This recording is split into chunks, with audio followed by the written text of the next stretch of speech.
Impartida y para quien pedimos un fuerte aplauso, la licenciada San Juana Martínez.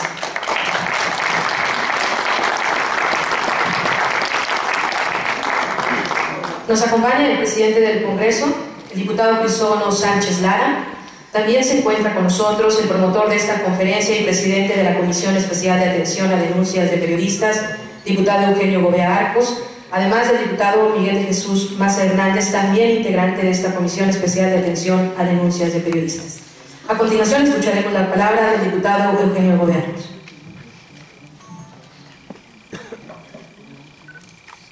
Gracias, Oli. Buenas tardes a todas y a todos. Le doy la bienvenida a San Luis Potosí y a este recinto, a San Juana Martínez. Saludo al diputado Miguel Maza, presidente de la Comisión de Derechos Humanos, y al diputado Crisógono Sánchez Lara, presidente de la Mesa Directiva del Congreso del Estado, al diputado Francisco Martínez Ibarra, también integrante de esta comisión especial. Bienvenidos todos, todas de distintas regiones del Estado, lo más granado y por supuesto lo más selecto del periodismo potosino está presente. La libertad de expresión es un derecho fundamental reconocido en diversas declaraciones y tratados internacionales. El ejercicio de un periodismo crítico y equilibrado es un elemento esencial para la consolidación de la democracia, la participación política informada y la rendición de cuentas. Sin embargo, diversos actores, tanto nacionales como internacionales, han denunciado las agresiones y señalado los riesgos que enfrentan periodistas, comunicadores y comunicadoras en el desempeño de su trabajo en nuestro país. Durante 2013, México se mantuvo como uno de los lugares más peligrosos y complicados a nivel mundial en lo que se refiere al ejercicio del periodismo. En 2014 el panorama no fue diferente. Al menos 85 periodistas fueron asesinados entre 2000 y agosto de 2013 y otros 20 desaparecieron entre 2005 y abril de 2013, conforme lo indica la Comisión Nacional de Derechos Humanos. Las agresiones contra periodistas son innumerables y abarcan también el sesgo de género respecto a la violencia contra mujeres periodistas, la cual se basa en las construcciones sociales de género, asesinatos, violencia sexual, acoso sexual, intimidación, abuso de poder y amenazas. Las autoridades no han conseguido investigar adecuadamente delitos contra periodistas y muchas veces descartan de manera prematura la posibilidad de que hayan sido agredidos por motivos vinculados con su profesión. En 2006 se creó una Fiscalía Especial para la atención de delitos cometidos contra la libertad de expresión, pero hasta hoy ha conseguido solamente una condena penal en los 378 investigaciones que inició.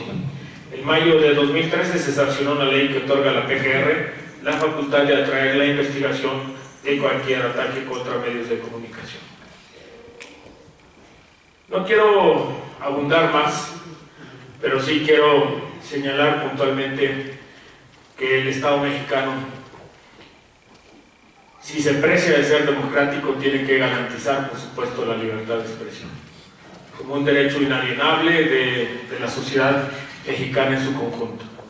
Y ustedes, hombres y mujeres, tienen esa enorme responsabilidad de ser intermediarios entre la sociedad, su gobierno y también, por supuesto, los organismos de la sociedad civil en su conjunto, para transmitir con objetividad, con veracidad la información.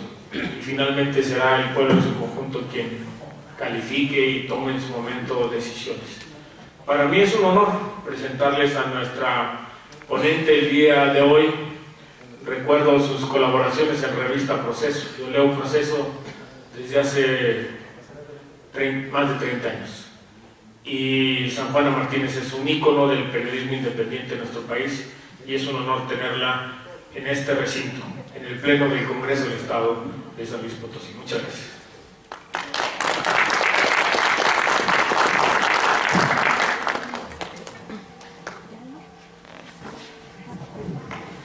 Muy buenas tardes, gracias a todos por estar aquí. Creo que es muy importante abrir estos espacios, sacrosantos espacios legislativos, para hablar de nuestras cosas, colegas, compañeros.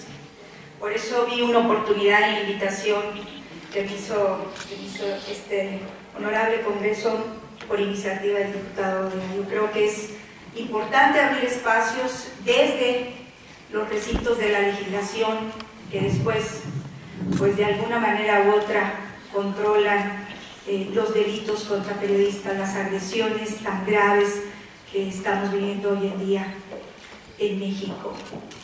Y bueno, evidentemente nosotros tenemos una responsabilidad, que es la responsabilidad del derecho a la información, un derecho que le pertenece a los ciudadanos y que nosotros defendemos, incluso a veces con la vida. Y creo que es importante hablar también del trabajo legislativo, de lo que se está haciendo a nivel legislativo para, pues, cambiar esta ominosa realidad que se vive en esta parte del mundo. Y bueno, yo titulé, ustedes me pueden dar, ¿verdad? Titulé así la conferencia porque yo creo que el periodismo en este país es una profesión de alto riesgo, porque las cifras lo dicen, no nada más las cifras, sino también los acontecimientos. A ver si... ahí está.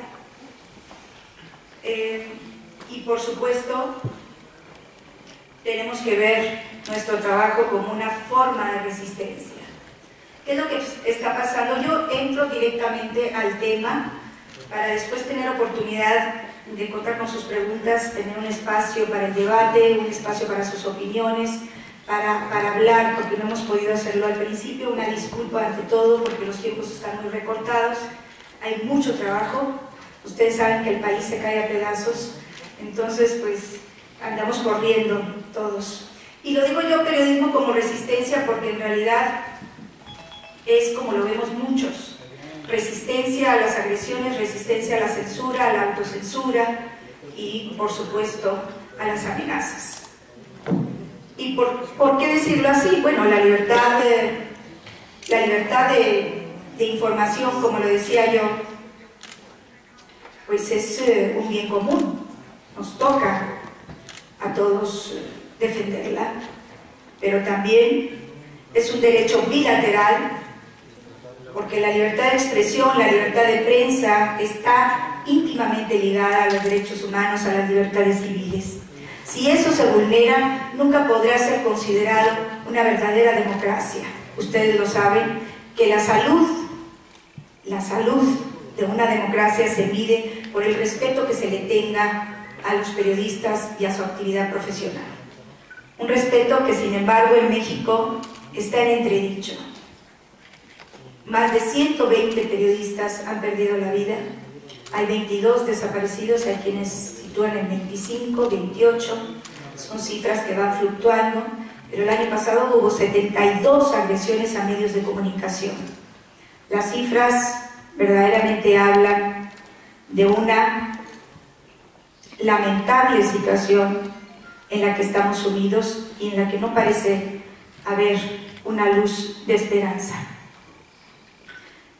Y por eso hay que hablar de los depredadores de la prensa, de los depredadores de los periodistas, de los depredadores que no están de acuerdo con el ejercicio de la libertad de prensa, que no les conviene. Y obviamente el 65% de las agresiones provienen del Estado, de funcionarios, de políticos, de fuerzas de seguridad. Cualquiera pensaría, en México ese es el discurso, este gobierno de Enrique Peña Nieto, ese es su discurso en el exterior. Cuando va a Ginebra dice sencillamente que las agresiones son porque aquí hay una guerra contra el narcotráfico, a la cual no llaman guerra, hay que decirlo, pero que a los periodistas los mata el crimen organizado. Lamentablemente en México hablar de crimen organizado a veces es hablar del gobierno. Hay una vinculación estrecha. Y ahí tenemos el último ejemplo en Iguala, ¿no? ¿Cuántos conocemos así? y los periodistas que nos dedicamos a desvelar estos contubernios, esta connivencia del crimen organizado con la clase política, con los distintos gobiernos municipales, estatales, pues estamos en riesgo. Y es un riesgo que, claro, lo asumimos, pero pues que tenemos que desvelarlo y exhibirlo. ¿Quién mata a los periodistas, como les decía? Hay ya casos, ¿verdad?, de asesinatos en manos de los distintos cárteles, de los cárteles que dominan estas plazas, ¿no?, incluida San Luis Potosí, los Zetas, el cártel del Golfo, ¿verdad? Pero, como les decía, el 65% proviene lamentablemente del Estado. ¿Esto qué nos da a entender? Pues que al Estado no le conviene la prensa libre, que no quiere una prensa cuestionadora, una prensa que desvele sus corruptelas, que exhiba su podredumbre. ¿Por qué los asesinan a los periodistas en México? Precisamente por eso, porque nuestro trabajo es exhibir, denunciar, criticar de forma independiente los errores, los excesos de los distintos poderes fácticos.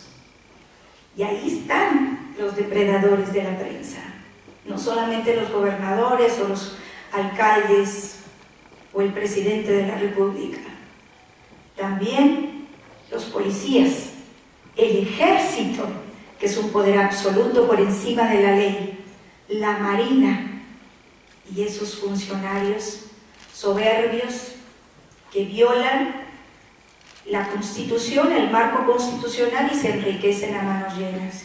La impunidad es la constante. ¿Por qué la impunidad? Pues porque así es. Porque en México no se solucionan los delitos contra periodistas. Porque vivimos en un estado de simulación. Se simula, se legisla, pero no se aplica.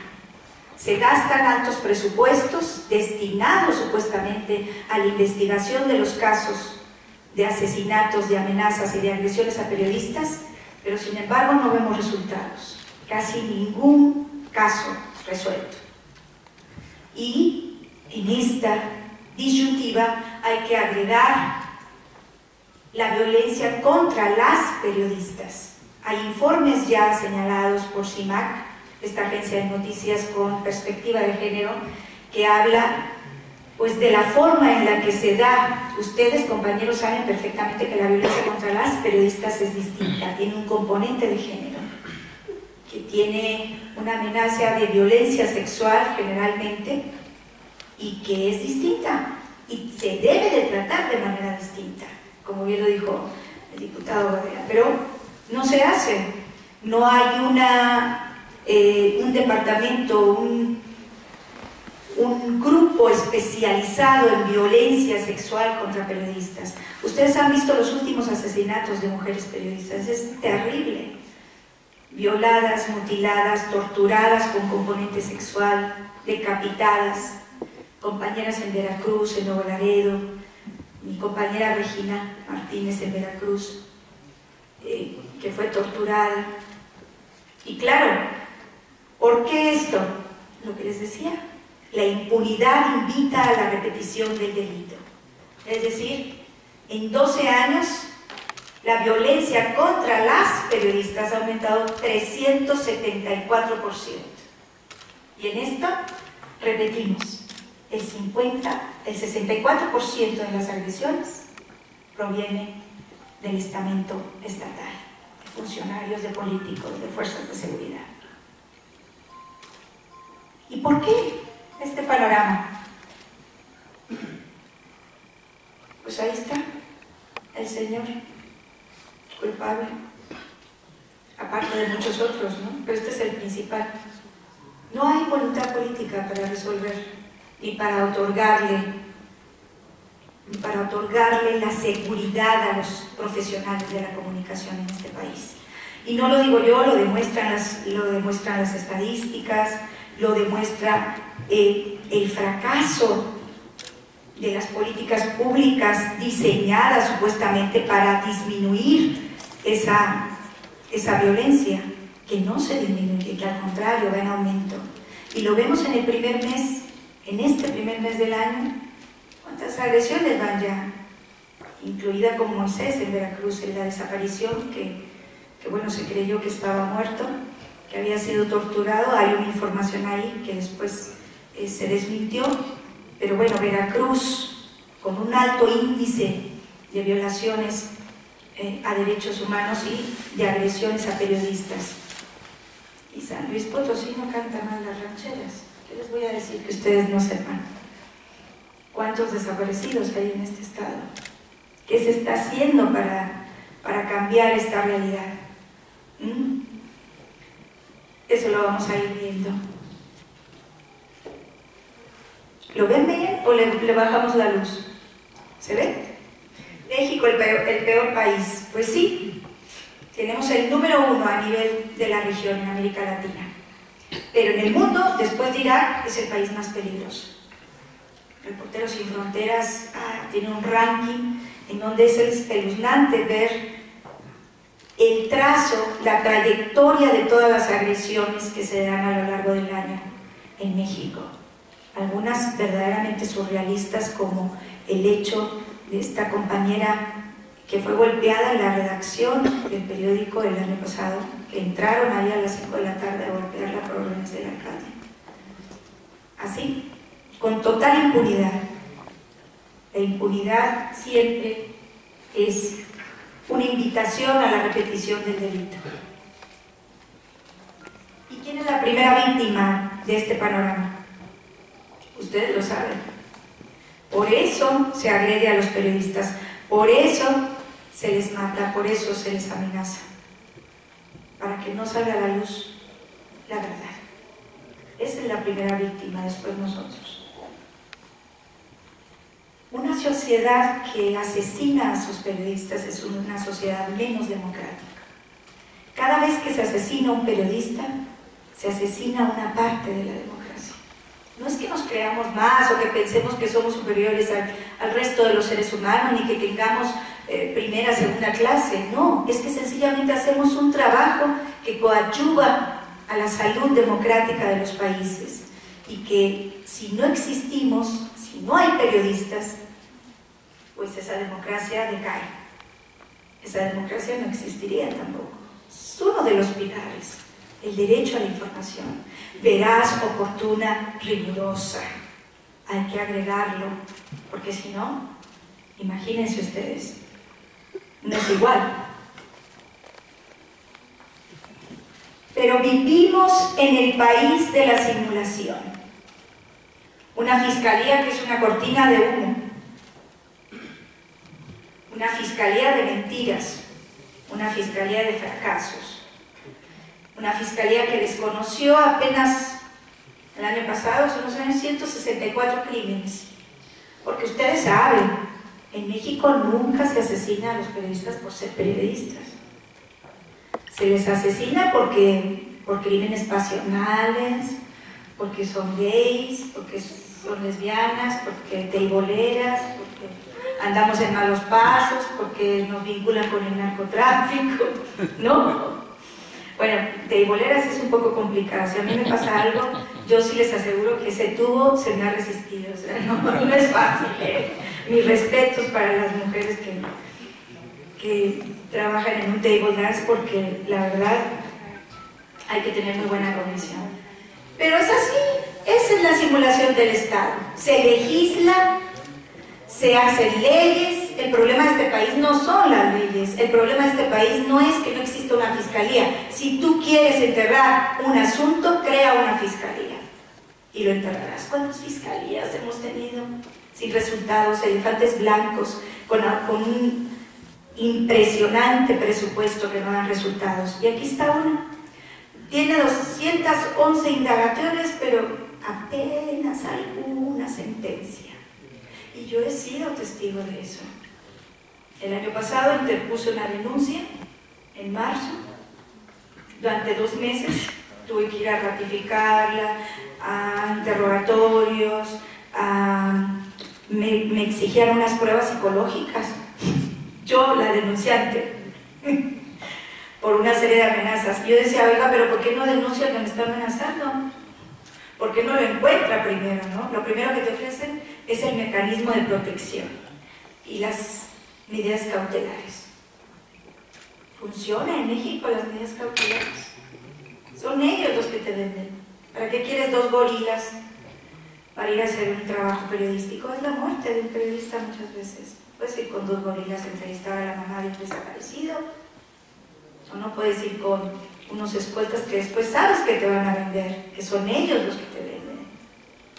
Entonces, medidas cautelares, medidas de protección, un mecanismo, ya hablaremos de él, que tampoco funciona en la práctica. Entonces, ¿por qué la Fiscalía no funciona? Que no tiene dientes.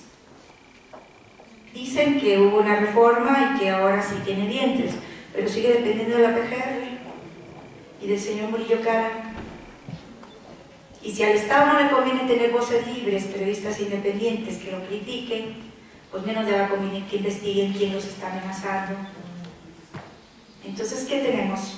La pescadilla que se muerde la cola, ¿no? O sea, complicado, por supuesto, complicadísimo. Y ahí está la realidad: aumento de crímenes contra periodistas. Si la Fiscalía no funciona, si los delitos no se castigan, si no se resuelven, si no se investigan, si es el periodista el que se revictimiza cuando tú vas a la Fiscalía y pones una denuncia y esperas y vas y pérdida de tiempo, y uno tiene que trabajar porque si no, no hay para sobrevivir. Los freelance, así es, no puedes regalar su trabajo, pero tienes que trabajar para ello.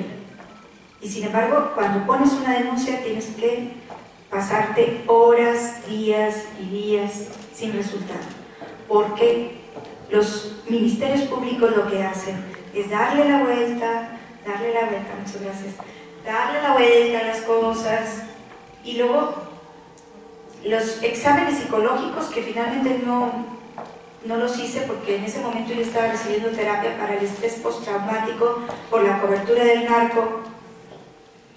Dije, oiga, pero yo ya tengo terapia para el estrés postraumático, que muchos de nosotros lo padecemos y algunos lo subsanan de muy distinta manera. Por eso ha aumentado el alcoholismo entre el gremio, por eso ha aumentado pues, el insomnio, los problemas de todo tipo, emocionales, de pareja.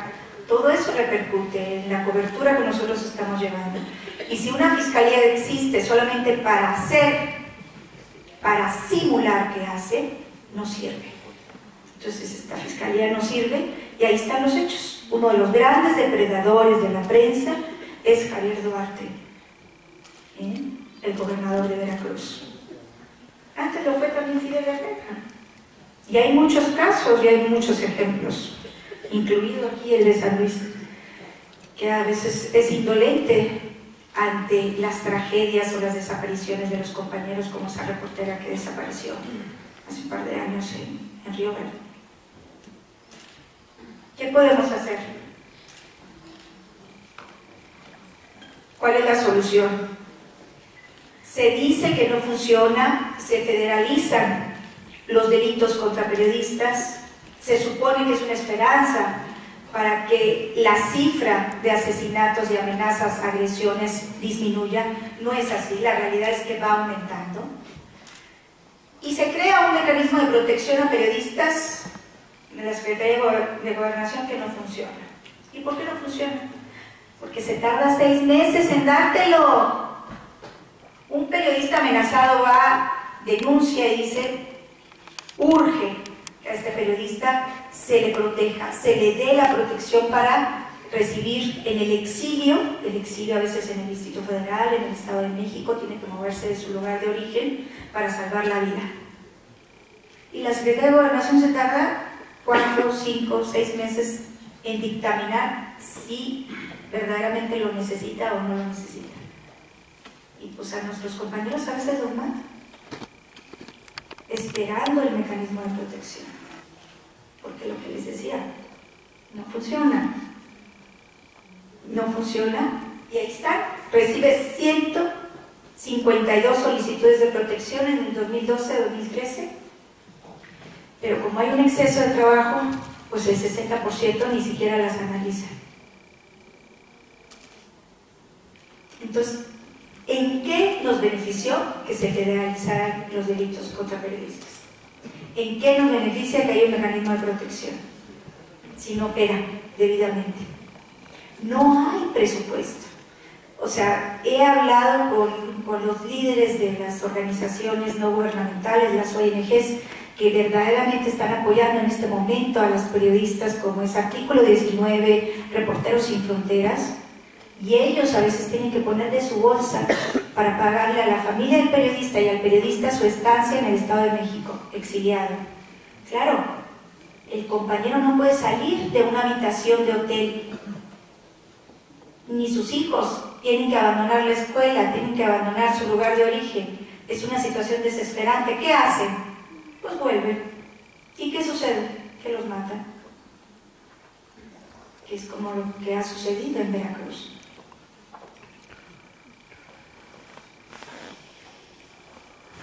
Y ahí era lo que les decía. ¿Por qué no se investiga? Pues porque ahí se han encontrado una estrategia que les funciona muy bien: evadir la responsabilidad para la investigación de los delitos contra periodistas. La Fiscalía sí dice, no, ese crimen es muy pasional, no es que le dieron 26 puñaladas. Recuerdo el caso de un colega amigo mío, Roberto Mora, director del periódico El Mañana. Salió del periódico a las 2 de la mañana en Nuevo Laredo, y lo mataron. Estaba Yarrington como gobernador. Le dieron 26 puñaladas. ¿Saben a quién detuvieron? Inmediatamente el procurador salió diciendo que eso era un crimen pasional, porque obviamente había mucha hazaña, y que eso solamente lo podía haber hecho un homosexual. Fíjense el elemento de discriminación, además. Entonces se busca al homosexual en el edificio donde vivía Roberto Mora, y tiene la coartada perfecta, un vecino de él. Y la pareja de ese muchacho también la encarcela, dada la casualidad de que la pareja era ciudadano norteamericano, y se les arma el escándalo. Pero casualmente a los pocos meses los matan en la cárcel. Al menos mataron a uno de ellos, no sé finalmente el destino del otro que quedó herido. Las coartadas para disfrazar los crímenes contra periodistas son innumerables, innumerables. O sea, recuerdo que Lidia Cacho estaba investigando una red de trata y entró a un table dance en Cancún, y ya le estaban filmando, y que tenían la empezaron a chantajear y a amenazar, y que tenían unas fotos. Pues obviamente uno tiene que ir a esos sitios a veces dependiendo de lo que estés haciendo, ¿no? Pero claro, ya se estaban preparando por si algo le pasaba, para decir que pues eso tenía que ver precisamente con su aspecto personal. Si a uno la detienen, uno no puede tener problemas personales. Cuidado, mejor que no tengas infracciones, no te estés divorciando, entonces te va a ir peor. Arréglate con tu pareja, porque si no, eso va a ser utilizado por los jueces civiles, por la PGR, por quien sea, porque el acoso incluye el acoso judicial. Así que no lo olviden, en México no se mata a los periodistas por ser periodistas. Y entonces ha habido iniciativas en los estados, está habiendo en este momento, y se están aprobando leyes de protección al ejercicio del periodismo, como en el estado de San Luis Potosí. Leyes que muchas veces no logran el consenso. Y no lo logran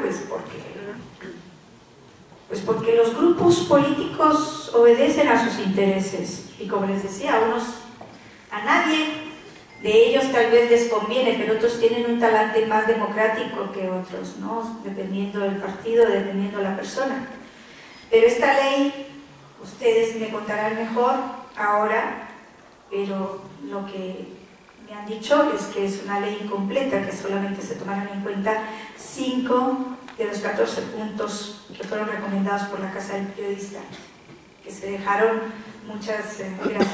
muchos puntos ahí incompletos, a lo mejor que consideraron que no eran necesarios, ¿verdad? Y luego crean un comité con poca representación reporteril. ¿Qué va a pasar si no hay reporteros en ese comité? Ustedes díganme. ¿Cómo va a ser representado el gremio si no hay suficientes reporteros? Lo que me dice el diputado es que en realidad lo que sucede es que el gremio de San Luis Potosí no está bien organizado, no tiene una colegiación, un colegio de periodistas, no hay una postura para ofrecer a un representante tal vez. Pero aún así yo creo que ese es de lo que cojean muchas veces los comités en unos estados. Sí, compañero. Sí, hay un colegio y el compañero es el presidente. ¿Y no ofrecieron ustedes candidatos? Sí. Lo que sucede es que la ley se aprueba, el gobierno del Estado, el Poder Ejecutivo, tenía que emitir un reglamento, lo emite y incluye a algunos compañeros representantes de medios, pero que en este momento pues tenían alguna función también directiva. Entonces pues creo que sí nos ha faltado pues tener un poquito de mayor trabajo compartido, conjunto, para empujar esto. La verdad es que sí, la ley de parte del Colegio de Periodistas estuvimos empujando, tratamos de descongelar, se hizo, empujamos que se aprobara, pero bueno, sí, le falta, pero ya está ahí. Ahora yo pienso que eventos como este pueden ser pues el punto de partida para que todos tomemos conciencia de que si bien no es necesario en este momento, tal vez, digamos, que no es apabullante la necesidad de contar con una protección. Creo que no estamos exentos de que lleguemos a requerir de un mecanismo de esta naturaleza. Y bueno, creo que ese es el trabajo que esperemos que esa es la función que pudieras dejar hoy, Juana, dejar esa semilla. Claro. No, lo que se tiene que agradecer es que verdaderamente es un avance, y eso hay que reconocerlo, que hay un avance en la creación de una ley, ¿verdad?, de protección al ejercicio del periodismo, porque no en cualquier estado se está haciendo. Y aquí, bueno, ha tenido la iniciativa concreta de un diputado, y eso ha servido para que los otros grupos ir conciliando, ir cabildeando para poderla aprobar y para poderla llegar a este fin. Pero yo creo que es un primer paso y no nos podríamos conformar, ustedes, digo, en este caso, yo creo que deberíamos de impulsar ese segundo paso, ese tercer paso, para que haya una verdadera representación de los periodistas de San Luis Potosí, estén o no estén colegiados. Tal vez elegir a periodistas con una intachable trayectoria, que sean elegidos democráticamente por los grupos de periodistas o por ustedes, que hagan una convocatoria para eso. Se me ocurre así, no sé qué más. Hay aquí compañeros que representan a los gremios de las diferentes regiones. Estaba por aquí, sí, que viene de todo el estado, ¿no? Zenón de Matehuala, algunos compañeros de la zona media. Creo que sí hay ese intento de organizarnos. Yo creo que es cuestión de concretarlo y, bueno, insisto, espero que este sea el punto de partida. Es muy importante, aun y cuando la violencia ustedes no la tengan como está sucediendo en Veracruz, en Tamaulipas o en otros estados que están verdaderamente peor, pues no se pueden dormir en sus laureles, porque tiene medidas muy importantes como la protección a la familia del periodista, como a la garantía de la educación para los hijos, como el apoyo económico para el exilio. O sea, son presupuestos que se tendrían que estar bien destinados a las víctimas de las agresiones y de las amenazas. No sé ustedes qué opinen, porque yo creo que el Estado debe y tiene la responsabilidad de ofrecer eso. Sí, compañero, bueno, de ofrecer esa garantía. Yo quiero hablar algo no distinto al tema que estamos tocando, pero sí distinto a la experiencia. Porque muchos de nosotros, ¿verdad? Quizás, espero que sea, también vengan desde la guerra sucia.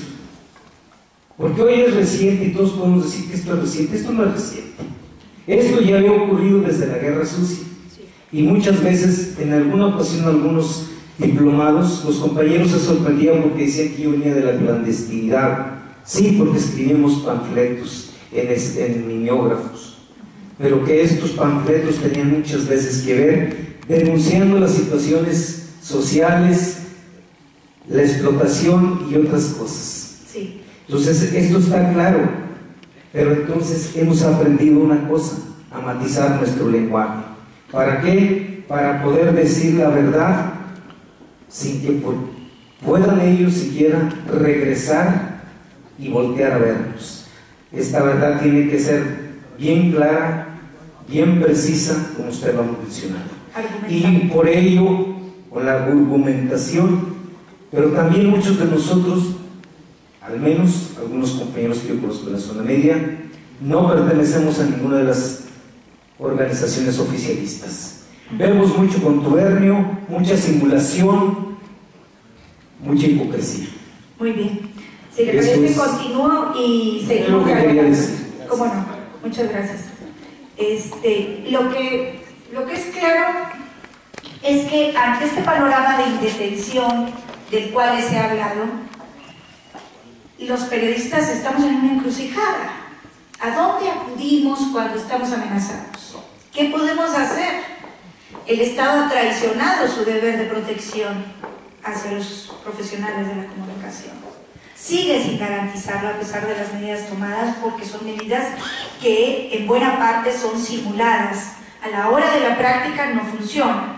Por eso hay que ver si esa ley que está ya en funcionamiento en San Luis va a operar, va a funcionar. En base a las experiencias nos vamos a ir dando cuenta. Entonces, ¿a dónde acudimos? No tenemos muchos sitios a donde acudir. Reporteros Sin Fronteras es una organización que tiene 40 años, francesa, a nivel internacional, hace un extraordinario trabajo con Balbina Flores, representante aquí en México y en parte de América Latina de las agresiones contra periodistas. Artículo 19, una organización inglesa que hace un trabajo extraordinario también. Son muy serios ambas organizaciones. Se las recomiendo. Cuando ustedes tengan la menor amenaza, tienen que comunicarse, tienen que estar informados de qué poder hacer, tienen que poner en marcha los protocolos de seguridad. No podemos echar a la borda las amenazas. Si hay amenazas, esta visión de que el que te quiere matar no te amenaza es mentira en México. A veces sí te amenazan y luego te matan.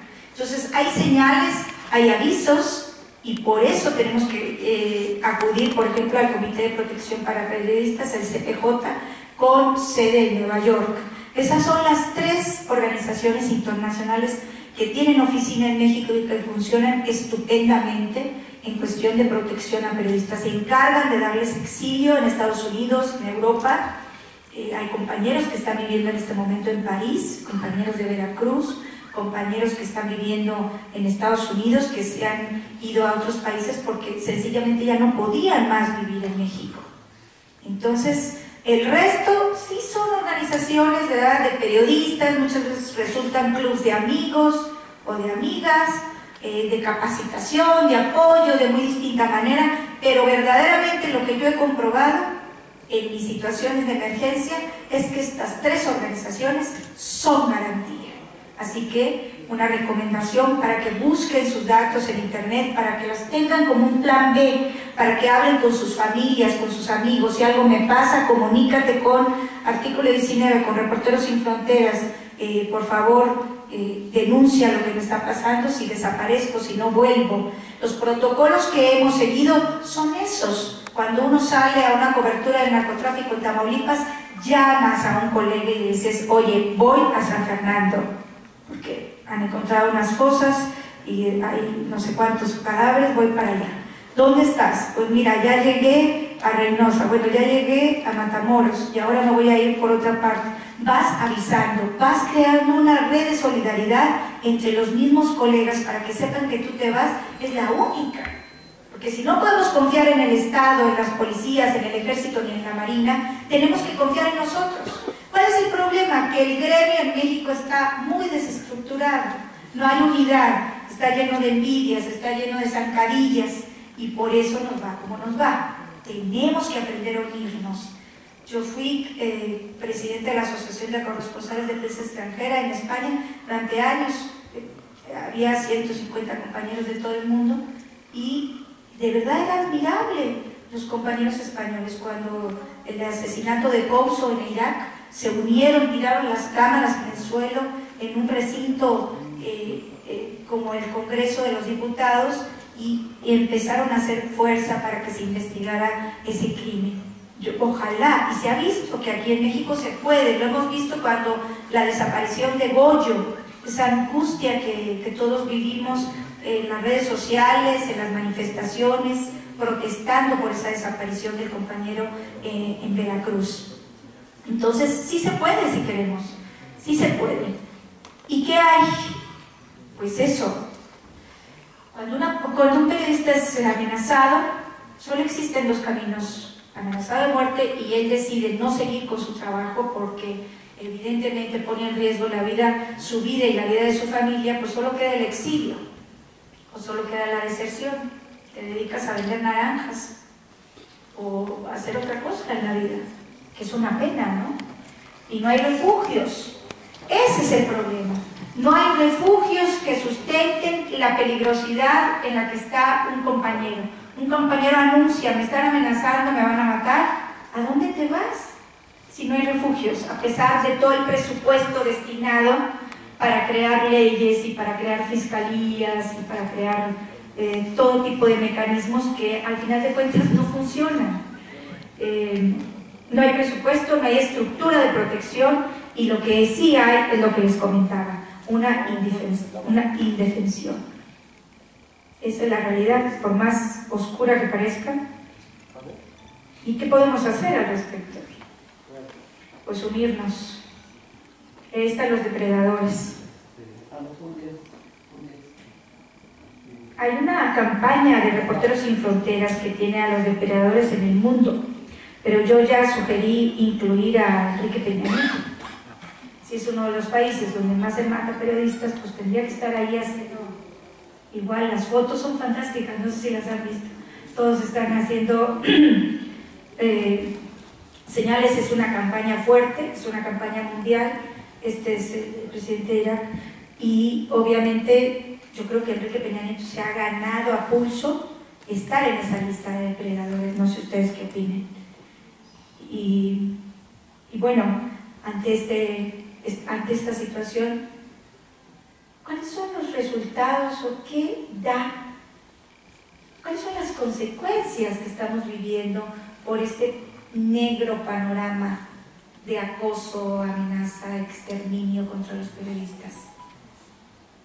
Pues esas. Un déficit noticioso para la ciudadanía. Y un déficit noticioso porque, claro, los compañeros padecen la pérdida de empleo, además del exilio, los bajos salarios, trabajan sin seguro de vida. Hay una precariedad laboral que genera precisamente este déficit noticioso, de noticias bien argumentadas, porque luego el duopolio televisivo, pues es sí, ¿verdad? Da noticias, pero estoy refiriendo a ese déficit noticioso porque no sale toda la verdad de lo que sucede. Ustedes lo saben, nosotros lo sabemos, que no está saliendo en este momento y es precisamente por esto, porque no tenemos garantías para el trabajo y porque eso finalmente se convierte en lo que tenemos actualmente.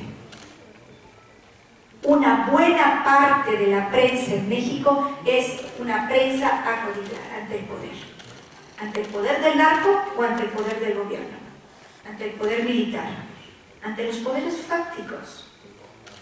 Una prensa arrodillada que no le sirve a una democracia, una prensa vendida, una prensa que está controlada por el Estado. Volvemos a los viejos tiempos del PRI, a los tiempos del control de la publicidad oficial. Ya a eso vamos a ir.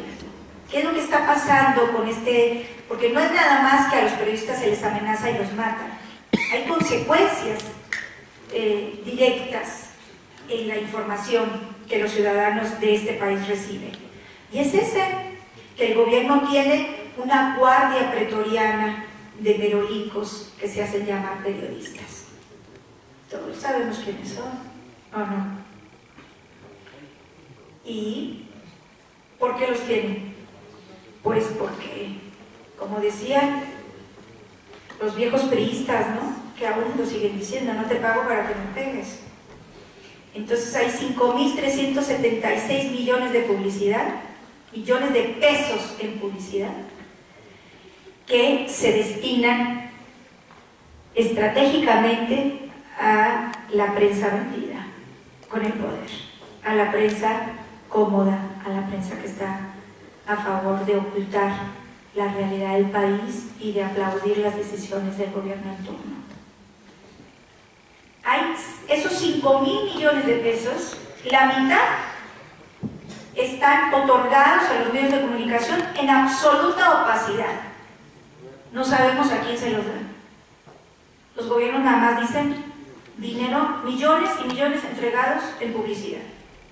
Y hay gobernadores, como el gobernador de Nuevo León, que gasta 3 millones de pesos diarios en publicidad. 3 millones de pesos diarios. ¿A quién se los entrega? ¿Por qué no podemos ver? ¿Y el IFAI? Otra mentira, otra simulación carísima además. Funciona a medias el IFAI. Quienes hemos intentado obtener información sabemos que el IFAI funciona a medias y que hay información que jamás te va a dar, como la información de la Sedena o como este tipo de información. Entonces, ¿qué hacen? Los gobiernos empiezan a pagar infocomerciales disfrazados de entrevistas, de reportajes, porque ahora lo que abunda son los convenios de publicidad. No es que hay un convenio de publicidad, y el convenio de publicidad incluye 5 reportajes a la semana. No publicidad, no, reportajes, es decir, trabajo periodístico disfrazado, ¿verdad? Porque en realidad sabemos que es propaganda. Y se está impulsando una ley que regule el otorgamiento de este tipo de publicidad, de la publicidad a los medios, y no pasa en el Congreso. La bloquean los grupos, por obvias razones, por intereses. ¿Cuánto sacarán de ahí los gobernadores para echarse la bolsa? Y este año hubo 12 millones de pesos en juego. No estamos hablando de cantidades pequeñas. Son cantidades que además se utilizan a diestra y siniestra como premio o castigo. ¿Me criticas? No te doy publicidad. ¿Hablas bien de mí? Ahí va el convenio millonario. ¿Qué consecuencia tiene esto? Un déficit informativo. Un déficit informativo. Las mentiras y la opacidad y el dispendio es lo que abunda. ¿Qué hay ahorita? Un montón de pasquines online, electrónicos. ¿Cuántos? Solamente nacen, muchos van a nacer ahora en este año, en junio hay elecciones. Así los pasquines online. Qué bueno que me tienes que entregar un convenio de 150,000 pesos al mes, con eso se conforman, o con 100, y bueno, es bastante. ¿Y para qué? Para el golpeteo a quienes hacemos periodismo independiente. Esos pasquines online a veces se dedican a difamar a los periodistas críticos independientes, porque están a la orden del gobierno en turno. Y ahí están los castigos a los críticos. Pero entonces, ¿dónde queda el derecho a la información? Yo les pregunto. ¿Qué podemos hacer para rescatarlo? Oye, San Juan, hay los políticos que son dueños de medios de comunicación. Uy, ya abundan. Pero todo dueño de comunicación no deja de ser político. O Azcárraga te parece poco político. Tenemos uno que es senador. Y también, claro, en Guatemala ahora tienen un gran problema porque uno de los monopolios es de uno de los secretarios de Estado. Imagínate, de los monopolios mediáticos. O sea, eso ya es el no a más, el colmo de los colmos, ¿no? Porque utilizará ese poder pues para hacer lo que le venga en gana, ¿no? Perdona, dime. Juez y parte. Juez y parte, claro. Y ahí está las operaciones que se hacen mediáticamente para conseguir lo que tienen. Durante la campaña de Peña Nieto ahí se dio a conocer, ¿no? 1.000 millones de pesos, espacios noticiosos de Loret y López Dóriga. 180 notas informativas, 5 reportajes, 6 entrevistas, 3 programas. Todo estaba incluido en el convenio, en el paquete. ¿Qué les parece? Y resulta que el cuarto poder se convierte en el primer poder y decide quién va a ser el presidente de México. ¿Qué triste? Pero ahí está, el viejo PRI y el nuevo PRI. Más o menos no cambia mucho, ¿no? Uno tiene pelo y el otro no. Pero el pelón sigue dominando, ¿eh? No solamente al PRI, sino al sistema político mexicano. ¿No? Y tenemos una prensa sometida por el dinero, por la antigua razón, la más antigua del mundo, que es el dinero. Y lo que abunda son las versiones oficiales, la manipulación, los merolicos, esa guardia pretoriana, los propagandistas, los orgánicos, los panegíricos, los aplaudidores. Está para eso. Y hoy que abrí el periódico, yo me aterro a pensar que vuelven porque se reciclan, ¿no? Ahora está otra vez Aguilar Camín y Jorge Castañeda. O sea, son los mismos que se han beneficiado del poder desde el periodismo, manchando la profesión, ¿no? Porque esos no son periodistas, son comisarios políticos del partido en turno. Y nosotros tendríamos que tener una autocrítica y una exhibición de estos personajes, pero claro, perro no come perro, dice. Pues sí come perro, porque de repente uno está sometida a una serie de campañas de descrédito y desinformación terribles en las redes sociales. Es una impunidad absoluta, ¿no? Entonces, ellos sí están para criticar a los periodistas independientes. Y ahí están nuestros demonios mediáticos, un duopolio televisivo que no merecemos, los grupos multinacionales que controlan y una concentración electrónica, ¿no? Con concesiones de radio y televisión dados a dedo y a quien le convenga, a quien se porte bien, porque la ley no funciona, porque no existe un mecanismo de control, porque los diputados y los senadores, cada vez más alejados de la sociedad, no quieren legislar en beneficio de todos, sino de unos cuantos. Y tenemos esos efectos de los que hablábamos, ¿no? Y que tenemos, pues eso, déficit democrático, una sociedad desinformada y poca sociedad civil. Aunque ahora hemos visto mucho con el tema de Ayotzinapa, pero aún así los Ayotzi están demonizados ya, son vándalos en algunos programas de televisión. Ahí tenemos un buen ejemplo del señor.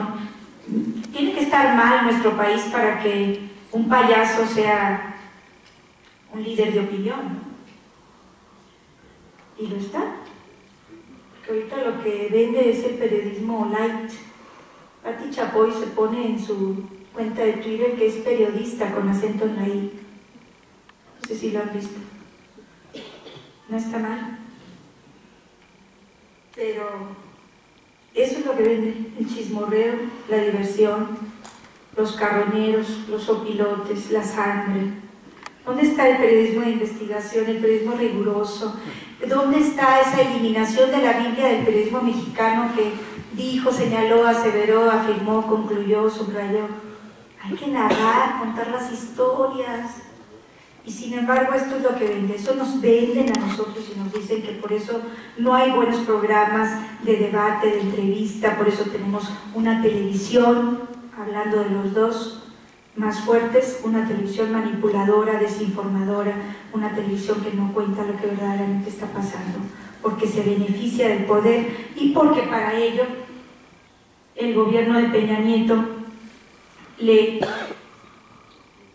beneficia con una condonación de 3,000 millones de pesos a Televisa en impuestos. Yo te consigo una novia, te consigo una Casa Blanca, te consigo Los Pinos y luego tú me condonas 3,000 millones de pesos. Así estamos. ¿Y así quieren tener elecciones libres? ¿Así queremos tener elecciones competitivas, equilibradas? Sabemos lo que se nos viene encima. Esos millones de spots a los que vamos a estar sometidos con 18,000 millones de pesos repartidos en las televisiones. Al principio, ¿verdad? Vendrán muchos más en anuncios electorales. Es todo un negocio. Y lo que hay es una democracia secuestrada, una falta de pluralidad, una manipulación informativa. ¿No? Y lo que les decía, ¿realmente los medios de comunicación son el cuarto poder? ¿No se han convertido en México esos medios de comunicación representados por el duopolio televisivo en el primer poder? Yo creo que sí, ¿no? Tanto es así que ya preparan a nuestro próximo presidente. Ya está, ya lo están preparando al muchachito con la chica guapa, también de telenovelas, actriz, llenando los espacios informativos, disfrazados de noticias cuando son publireportajes. Porque no crean que Televisa se va a detener, si no somos nosotros los que lo detenemos, la sociedad civil, los medios de comunicación, los periodistas críticos, independientes, si no somos capaces con valor de criticar estas cosas. Perro no come perro, claro que perro come perro. Ahí está Amores Perros, para demostrarlo. ¿Por qué no podemos criticar a la prensa vendida? Por supuesto que podemos. ¿Y qué tipo de periodista quiere ser? ¿Estrella de TV? ¿Vocero del gobierno? ¿Chayotero? Decídanse.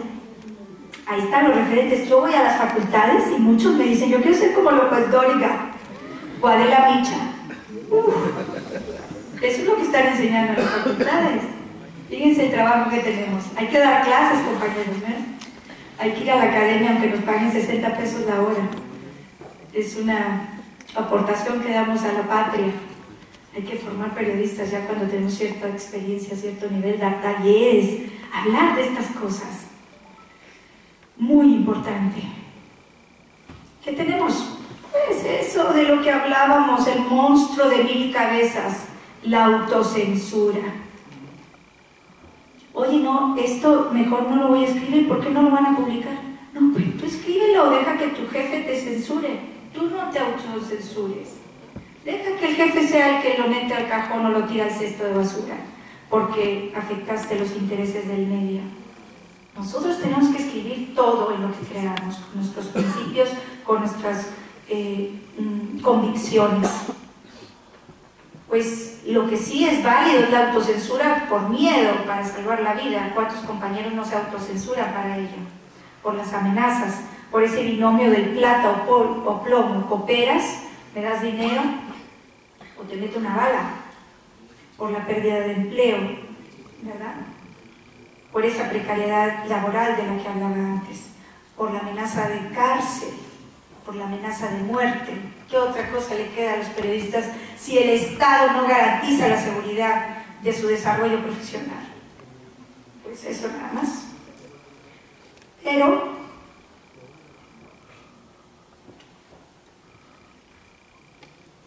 podemos ser distintos. ¿Por qué no? Podemos hacer periodismo riguroso. Más riguroso, ¿verdad? Nadie es perfecto. No venimos a darnos aquí baños de pureza, pero podemos ser incorruptibles, podemos estar comprometidos socialmente. Podemos ser rigurosos y hacer investigación, argumentar con hechos, con testimonios, con fotografías, con documentos, lo que escribimos. Podemos ganar esa credibilidad que es el mayor baluarte de los periodistas. Algo que nos da nuestra audiencia, nuestros lectores. Es nuestro tesoro, la credibilidad. Y tenemos que cuidarla al 100%. Con tenacidad, con valor, ¿por qué no? Sí. A mí a veces que me dicen, no, qué valiente. No, no se trata de valor. Se trata simplemente de vocación. Una vocación a veces a prueba de balas, pues sí. Hay que tener una vocación firme para este trabajo, y más en este país. No hay otra manera de resolverlo. Esa vocación que nos hace ir continuamente a los temas prohibidos. Porque ahorita escribir de los desmanes del ejército está prohibido, medio prohibido, ¿no? En algunos medios. El ejército, ¿cómo vas a tocar al ejército, al gran baluarte? Las Fuerzas Armadas, inmaculadas, a la Marina, cuando tienen 7.000, el ejército tiene 7.000 denuncias por violaciones de derechos humanos que van desde tortura, ejecución extrajudicial, desaparición forzada. ¿Por qué no vamos a escribir de los desmanes del ejército? En esta guerra contra el narco ha habido dos violencias, la violencia del Estado y la violencia del crimen organizado. Hay que hablar de los delitos también del Estado. Esos centros clandestinos de detención, como el más puro estilo de la dictadura argentina, con la ESMA. La Marina en el norte tiene centros clandestinos de detención, en unidades deportivas, en hoteles, en moteles, en lienzos charros, como en Tamaulipas, en un lienzo charro, hay un centro clandestino de detención. Ahí van los familiares a buscar, que hasta ahí llega la huella que van dejando los desaparecidos. ¿Por qué no escribir de los desaparecidos? Este país está fracturado, hay 300.000 desaparecidos. En esta guerra delirante donde han muerto 120.000 personas, donde hay 1,5 millones de desplazados, 30.000 huérfanos, cifras delirantes de una guerra desigual con Estados Unidos, de una droga que está manchada de sangre y al pasarse limpia.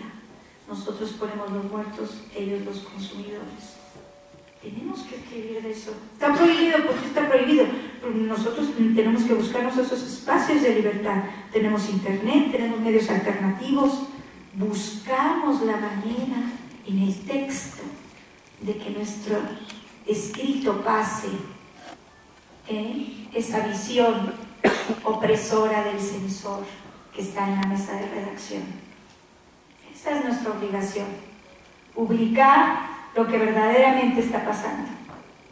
Y ahí está el último caso, Ayotzinapa, un antes y un después en la historia de este país, un despertar social, la primavera mexicana se le llamó, mundialmente conocido, 43 estudiantes desaparecidos de manera forzosa, un crimen de Estado que hoy en día el gobierno pretende darle carpetazo.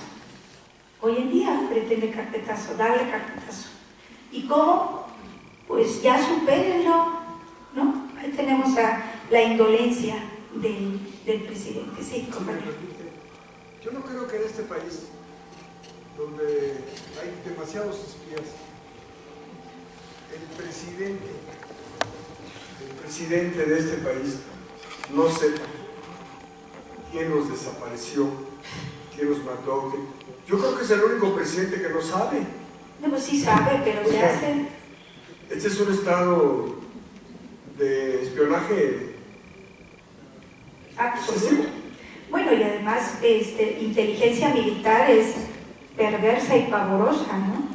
O sea, el ejército tiene un departamento de inteligencia militar por encima del CISEN y por encima de la Secretaría de Gobernación, en donde hay fotografías más recientes de todos nosotros, de las que puedan tener nuestras mamás. Y el gobierno se gasta cantidades ingentes de dinero para vigilarnos, para pincharnos los teléfonos, para seguirnos, para saber dónde estamos. Conmigo se han de pegar unas aburridotas. Ya no hablamos por teléfono, sabemos que el teléfono está pinchado.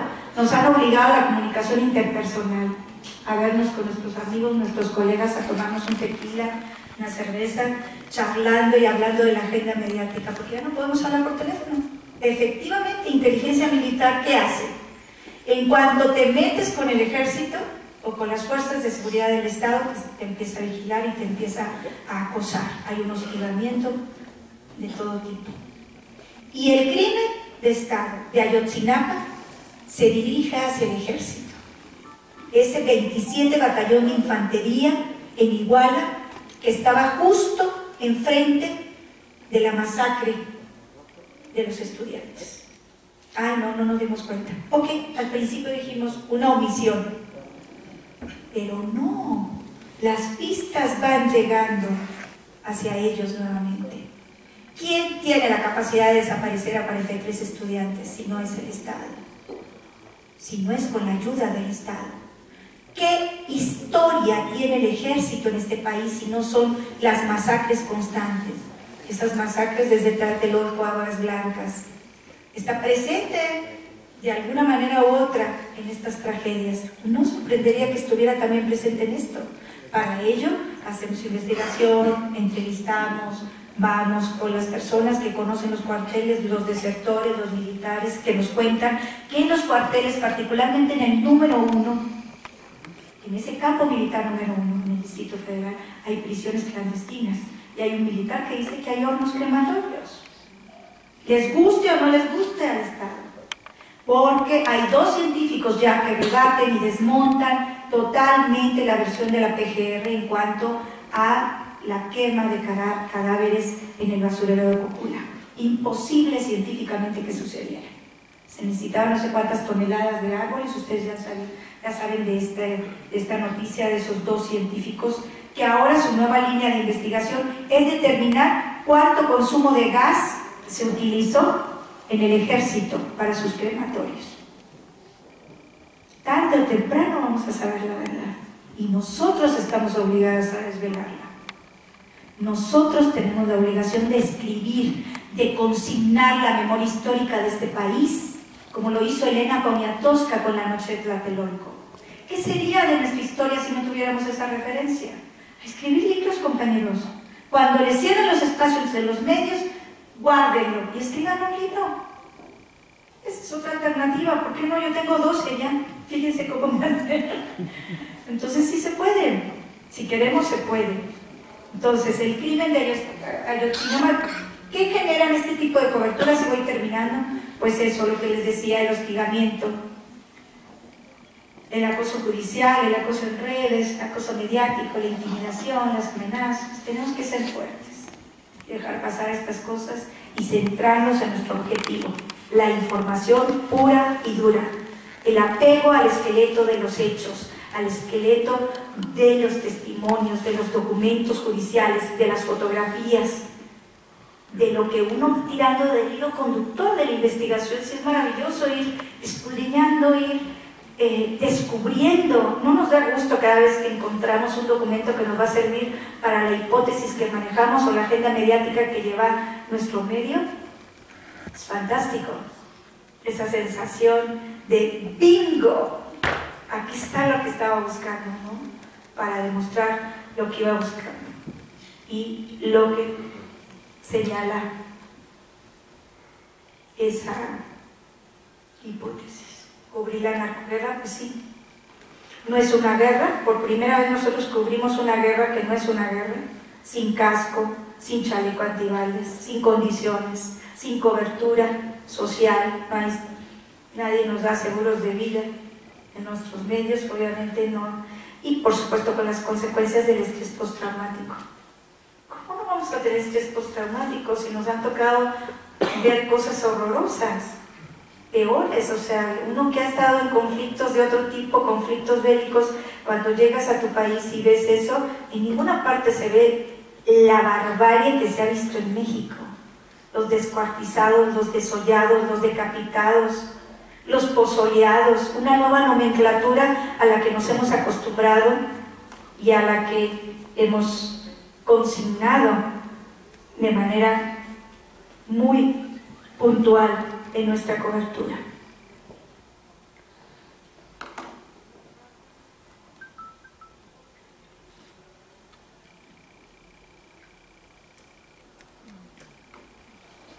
Así es. Y el periodismo independiente, lo que les hablaba. Que no se puede trabajar en donde está, pues sálganse. O si los corren, no se sientan. ¿Va? Es mejor a veces ser despedido que someterte a una línea indigna de autocensura o de ocultamiento de la verdad por los intereses de los dueños. ¿No? Y para eso tenemos los medios alternativos, para eso tenemos las redes sociales, para eso tenemos nuestra inteligencia, nuestra capacidad para investigar, para convertirnos en voces libres, para desmontar esto que se llama poderes fácticos y el control del Estado en ellos, en esos medios de comunicación. ¿De qué sirve que tengamos medios de comunicación si el presidente los manda a llamar a los dueños y les dice, oiga, quiero que cooperen conmigo? La violencia a partir de ahora va a ser una percepción. Entonces ya no aparecen las balaceras en Tamaulipas. Hay balaceras, matanzas que ya no aparecen en la prensa.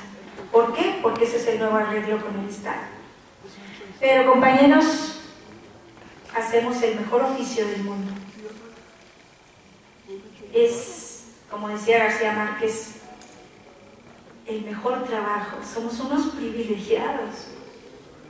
Tenemos la posibilidad de convertirnos en voz de los sin voz, en darle esa alternativa a los que no tienen espacio en los medios de comunicación. Sí, compañero. Bueno, nos estabas platicando de cómo defendernos de los narcos, del gobierno y todo, pero ¿cómo nos vamos a defender de los mismos compañeros? La persona desaparecida en la zona media, a mí me amenazó 5 veces de que me iba a levantar. ¿Quién? Esta Yasmín, a mí me dijo varias veces cuando yo iba a Cárdenas que me iba a levantar. Entonces hay que investigar también por qué nos levantan. Yo iba a Cárdenas a reportear y llegaba a donde vendía micheladas y estaba Juan Blanco y ella llegaba, ¿qué estás haciendo aquí? ¿No te da miedo que te levanten? ¿Y que no sabes quién soy yo aquí? Tú no debes de andar por estos rumbos. Todo el mundo en la zona media sabemos cómo son o cómo fue ella aquí. Vino gente de la ONU, vinieron Reporteros Sin Fronteras, se reunieron con nosotros en la zona media. En la zona media no es secreto, ella andaba mal. Bueno, como se dice que no debemos de confirmar, se presume que ella andaba mal. Si a mí me quiso levantar 5 veces, ¿yo cómo me voy a defender contra un compañero? Perro no come perro. Pero si me quiere matar a mí y la matan a ella, mejor a ella. Yo me defiendo, yo, ¿no? ¿No es lo que nos está enseñando? Nos tenemos que defender cada quien. Hay que defenderse, sí, pero si acá más se refiere, bueno, hay que admitir que un sabíamos que ella andaba con los jefes de plaza y ella decía que ella era la novia de fulano sultano, que era jefes de plaza.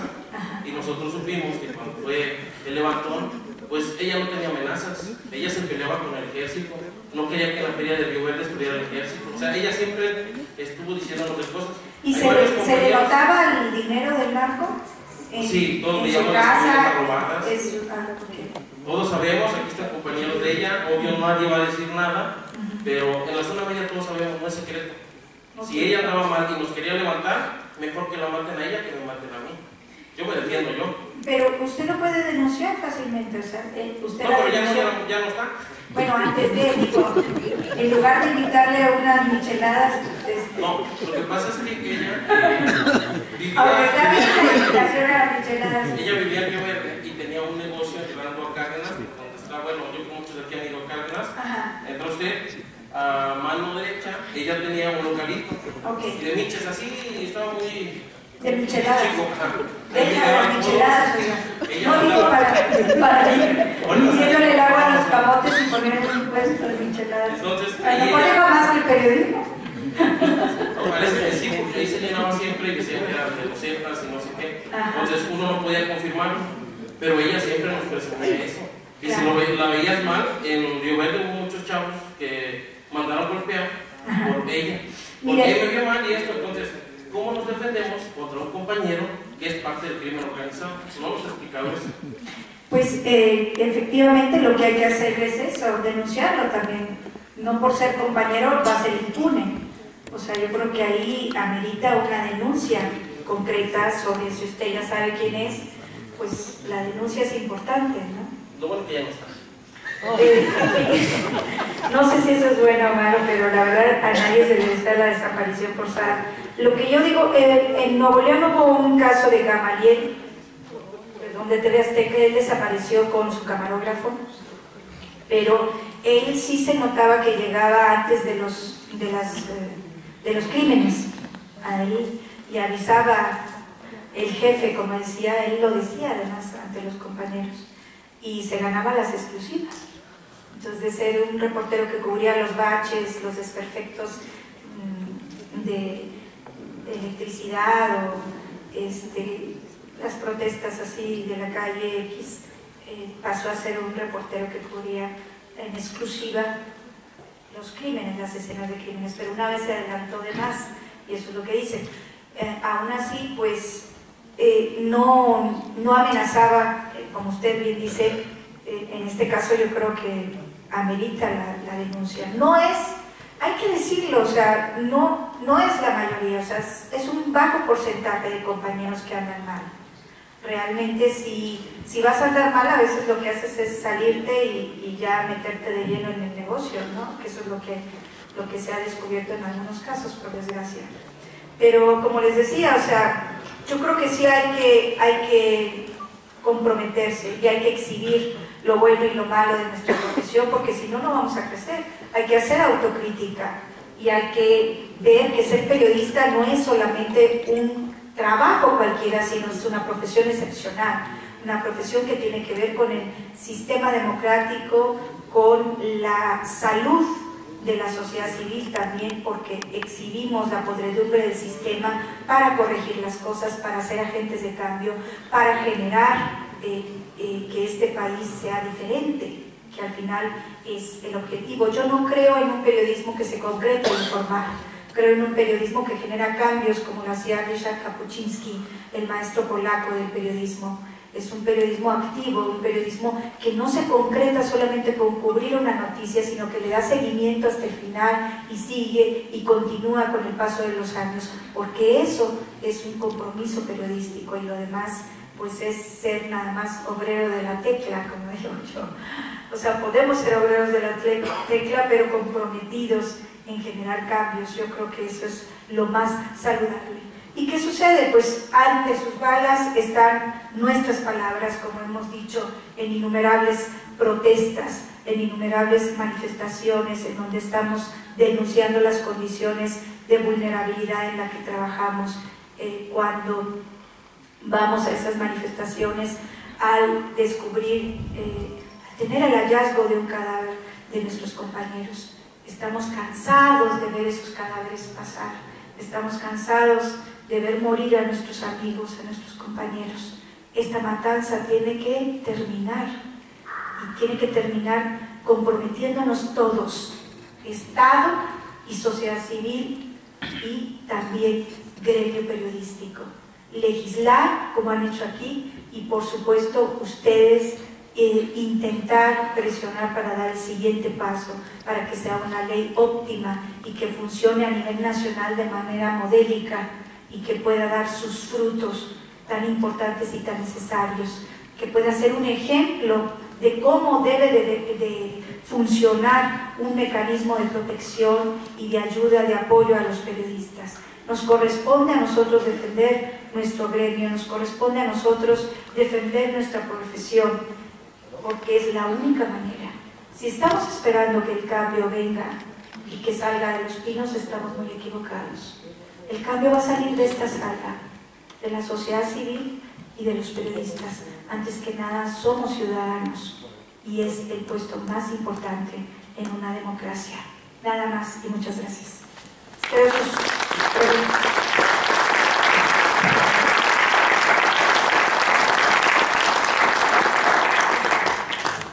Sobre todo, y espero que no me interrumpan porque de este tipo de periodistas que usted mencionó, hay muchísimos aquí y puso incómodos y nerviosos a muchos. A mí no me toca juzgarlos. Ellos están pagando sus malos actos. Fue muy cómico para mí que al inicio de la presentación de los mal llamados representantes populares, porque para mí no lo son, inmediatamente de la presentación se hayan ausentado, hayan huido. Bueno, están allá arriba, Chesalí. Bueno, con mayor razón. ¿A quién se refiere? ¿A los diputados? A los diputados. Allá están. Bueno, entonces con mucho gusto. Con mucho gusto, porque usted puso incómodos a muchísimos, ¿verdad? Pero bueno, lo que yo le quiero comentar es durante más de 20 años yo fui víctima, estoy siendo víctima de la censura desde que fui encarcelado aquí en la Plaza de Armas. Algunos dicen que preso político, no quiero hablar de mí, lo único que le digo, que a pesar de ese encarcelamiento, para mí injusto, me meten a Palacio de Gobierno, yo nunca entendí por qué. Hermano, tu pregunta de prensa, hermano. Sí, es de prensa, no como las tuyas. Escúchame. No, pero está bien que... No. Es que, déjame hablar. Entonces, hablando de prensa, el compañero, yo sé por qué interrumpe siempre, es su trabajo. El único medio que dijo la verdad de lo que me sucedió hace 21 años fue el Heraldo. Y a los 10 días que yo estaba encarcelado, a esos señores los meten a la cárcel diciendo que es que no habían pagado impuestos. Nada más para que se dé una cuenta de cómo está la situación en San Luis. Aquí está lleno de orejas, está lleno de gente pagada, y a eso vino. Continúo con lo mío. En plena cárcel, me comunico al Heraldo de San Luis, aquí está Miguel Ángel Guerrero, que no me dejará mentir, y el único me lo acabo de encontrar que no quiso venir aquí porque decía que no tenía caso, que le daba asco a sus compañeros periodistas. No quiso venir a esta. Bueno, la situación, lo que yo le quiero decir, independientemente de lo que me haya pasado, sí publiqué un libro porque se negaron a decir mi verdad, que no, para mí no hay otra, durante más de 20 años. Me deben una lana todos los que me entrevistaban y llevaban la nota y la siguen llevando a la Secretaría General de Gobierno, al Gobierno, a Gobernación y entre ellos, así que me deben una lana, pero no importa. Por eso ya ni me importa decir lo que es mi verdad. En mi libro, que afortunadamente ya se acabó, y sí estoy hablando de eso, mi Dani, y te he defendido muchísimo, por favor. Pero su pregunta, hermano. No. Yo te quiero mucho, pero haz una pregunta. Ya es poco, Dani. No te descargues, no pierdas más la vergüenza que has perdido. En este caso, yo le quiero preguntar, haciéndole caso al compañero que ha hablado en 4 ocasiones, interrumpido en otras 4, no importa. Yo le quiero preguntar a usted fue valientemente, se aventó el tiro, como lo decimos, en el medio callejero, cotidiano. ¿Qué fue lo que pasó con los curas aquí en San Luis? Usted valientemente se aventó el tiro con algún dueño de algún medio que extrañamente apareció en esos días, con algunos notables, así les dicen aquí en San Luis, todos se creen puntos y politizados o notables, se les dicen. Bueno, y alguna gente, algunos ya no tan jóvenes que fueron abusados cientos de veces por un cura que no sé qué es el postre que ando viendo ese tema tampoco, porque son muy religiosos aquí en San Luis. Ese tema es imperdonable, atacar a un cura, aunque él sí violó, abusó de cientos de jovencitos que ya no son tan jovencitos. Yo no sé por qué lo dejaron ir. El procurador se hizo lo que hizo, se olvidó de que había unas denuncias formales en tiempo y forma que se presentaron. El señor anda jodido, como decimos, y para que hubiera sangre, el clero, el poder divino, amafiado con el poder del Estado, presentaron a dos curas, ¿verdad? Que te duele bastante. Presentaron a dos curas de poca monta para proteger al otro. Nos puede abundar un poco, aunque sea un tema muy escabroso que puede dañar las conciencias castas y puras. Gracias. Muy bien, compañero. Muy bien. Y gracias por exponer su caso. Porque son estos momentos en que él puede empezar y exponer su caso, y además estamos aquí no para censurar, sino para permitir que cada quien tome la palabra y diga lo que quiera. Y evidentemente mi solidaridad, mi apoyo para su situación. Yo también he pisado la cárcel, yo he estado 24 horas, pero bueno, se siente muy feo, obviamente. Yo hice un texto que se llama Mi primera prisión, porque no puedo estar segura que no me vuelvan a meter. Ninguno de nosotros está exento, sobre todo cuando te metes en estos temas escabrosos. Entonces, pues comprendo por la situación que ha pasado y lamento que así sea, pero eso habla mal también del Estado y del gobierno en San Luis Potosí, de lo que usted vivió y de la poca solidaridad que recibió a veces de los compañeros. Nula. Pues sí, es que en la vida del Señor tiene que haber de todo. Y eso hay que aprendernos a respetarnos y aceptar cada quien como es. El caso del cura pederasta Eduardo Córdoba Bautista es un caso impune. Es un caso paradigmático en donde se une la connivencia de la arquidiócesis y de la Procuraduría de Justicia de San Luis Potosí, que han otorgado protección al delincuente con sotana, al delincuente sexual con sotana. Es un criminal sexual que violó, como ustedes bien saben, a cientos de niños. Se dice que son cientos, ya no podemos decir decenas porque lo hizo durante más de 30 años. Y en este momento yo estoy segura que la arquidiócesis y el procurador saben dónde está Eduardo Córdoba Bautista. No creo que no lo sepan. De hecho, eso es lo que pienso, porque eso es lo que se ha dado en otros casos a nivel nacional. Pero sin embargo en San Luis Potosí sucede una cosa importante, y eso yo creo que algunos están de acuerdo. Es una sociedad ultraconservadora, pero también con mucha doble moral. Entonces, por una parte le permitieron actuar y cometer sus crímenes sexuales contra los más indefensos del rebaño católico, que son los niños, y ahora saben que le permitieron huir, porque se anunció, se dijo, no se le hizo nada. Ese hombre tenía mucha relación con la esposa del actual gobernador y con el gobernador mismo. Lo demostraron las fotografías, lo demostraron sus puestos, aunque fueran honoríficos en el gobierno, y pues obviamente ahí es donde está la impunidad. Creo que es la ignominia que él siga suelto, que él siga libre, porque ahí donde está sigue haciendo daño a los niños, ahí donde está, independientemente que lo tengan encerrado, protegido, oculto. En algún lugar la iglesia sabe dónde está. El Papa Francisco ha dicho que no va a tolerar tolerancia cero, pero sin embargo no nos ha demostrado, permitiendo que estos curas lleguen a la justicia civil. Muchísimas gracias, compañero. Sí. Había otra pregunta por acá. Rápido. Esta profesión es más que nada una forma de vida. Ya muchas veces ya no es el salario, porque pues, es más larga la quincena que el salario, ¿no? Esta profesión más bien es una forma de vida. Ya no quisiéramos tener los salarios dignos, ¿no? Quisiéramos tener la seguridad social que todos merecen como trabajadores. Pero bueno, punto y aparte, nosotros tenemos que estar viviendo todo el tiempo con las consignas de que sabemos quién eres, dónde vives, por qué me fotografías, o en ocasiones en el último periódico suspensiones porque fotografiaste el ejército, fotografiaste la PGR, regaños por hacer tu trabajo. Entonces terminas, ahora sí que terminas afuera del ring, ¿no? Pero yo sin ese trabajo no tenía sentido de vida. ¿No? Mi vida no tenía ningún sentido, la verdad. Yo mi trabajo lo amo, independientemente si trabajo para alguien o no trabajo para alguien. Tengo un blogcito que no gano dinero, pero me divierto siguiendo lo que creo que puede ser mi trabajo, ¿no? Sí hay falta un poco la solidaridad de los colegas aquí en San Luis Potosí, en el país. No es propio nada más de una ciudad, pero yo fui uno de los que se molestó mucho cuando se creó el Comité de Protección de Periodistas, que no nos representaba. Sí había algunos colegas, pero que eran directivos de periódicos, incluso del gobierno del Estado. Me dijeron que qué traía. Digo, oye, ¿qué traigo? Pues si nadie me representa. O sea, te estás poniendo a que te corren a representarme. Creo que por ahí no va, ¿no?